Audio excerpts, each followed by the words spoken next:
आंसू छलक छलक गए चश्माने नूर से। उम्मत का गम है क्या कोई पूछे हुजूर से। आंसू छलक छलक गए चश्माने नूर से।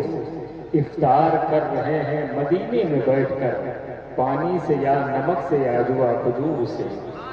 इफ्तार कर रहे हैं मदीने में बैठकर, पानी से या नमक से या जुआ खजूर से। अब मैं बिल्कुल बेफिक्र हो गया, इसलिए कि बहुत ज़्यादा मेहनत की ज़रूरत नहीं। जितनी मेहनत करनी थी कलीम भाई ने कर लिया है। सच्चाई ये है कि अगर कलीम भाई बड़े बड़े मुशायरे में इतना कलाम पढ़ते तो जाहिर सी बात है इनके इर्द गिर्द नोटों की एक बोझ होती। लेकिन खैर आपने ये भी न किया वो भी न किया, जो ज़बान से करना है वो भी कम किया आपने, और जो जेब से करना वो भी। एक वाक़या मेरे साथ हादिसाती तौर पर गुजरा था। ये प्रोग्राम था अम्बेडकर नगर, कलीम साहब थे, बड़ा मुशायरा था अम्बेडकर नगर के तमाम शोरा उस मुशायरे में थे। मैं इनको खड़ा किया पढ़ने के लिए, तो माशाल्लाह ये पढ़ते बहुत उम्दा है। फिर सांस की ऊंचाई इनकी इतना हाई स्केल होता है कि लोग हैरत में रहते हैं सामने वाले कि इसकी सांस पता नहीं ये वाली आखिरी है कि ये वाली आखिरी है। इतना हाई स्केल होता था। एक साहब ने इनको उछल उछल के इनाम दिया, खूब इनाम दिया। उसके बाद और लोगों ने जब कलाम पढ़ा तो उसने बहुत कम इनाम दिया। मैंने जलसे के बाद उससे पूछा, भाई ये बता तुमको सिर्फ कलीम भाई की नातिया शायरी अच्छी लगी? तो बोला मतलब? मैंने कहा सारा इनाम आपने उन्हीं को दे दिया। कहा मेरा मतलब ये नहीं था कि मैं बहुत अच्छा वो कलाम पढ़ रहे हैं, मतलब ये था कि इतना लंबा खींच रहे थे, मैं डर रहा था कहीं ये सांस आखिरी तो नहीं है, कहीं ये आखिरी तो नहीं है, इसलिए मैं उसी जज्बात में इनको इनाम देता चला गया।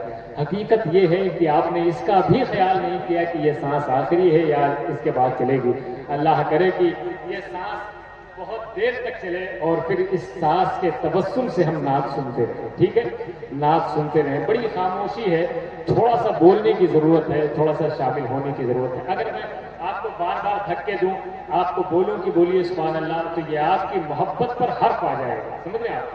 मोहब्बत पर हर्फ आ जाएगा। उन्होंने मनकबत के शेर पढ़े, नात के शेर पढ़े, फिर उसके बाद आपने देखा कि कई तरीके से आपको उन्होंने झिझोड़ना चाहा, लेकिन आप अपनी जगह पे मुंजमिद रहे। बिल्कुल ऐसा लगता था कि कश्मीर की बर्फ जम चुकी है आप। लेकिन ऐसा नहीं है। कभी कभी ऐसा भी होता है कि राजस्थान जैसी जमीन से पानी निकल आता है। अगर आप राजस्थान की जमीन है तब भी मैं कोशिश करूंगा कि आप में से भी पानी निकले। समझ रहे? कभी कभी पत्थर से भी पानी निकल आता है, लेकिन जब पत्थर से पानी निकलता है तो उसे मोजज़ा कहा जाता है। हर शख्स के बस की बात नहीं है। मैं कोशिश कर रहा हूं कि आप थोड़ा सा शामिल हो, अपने हाथों को उठा करके इधर वाले भी कहें या रसूल अल्लाह। जरा वो जो बहुत लंबे तक बैठे हुए हैं आप लोग, यहाँ से वहां तक वो सरहद है, खाई बनी हुई है, वहां तक बैठे हुए हैं। यहाँ आने में आपको पता नहीं कौन सी हार महसूस हो रही है। बहरहाल फिर से मैं नात का शेर पढ़ूंगा और आपको सुभान अल्लाह कहना है। क्या कहेंगे आप लोग?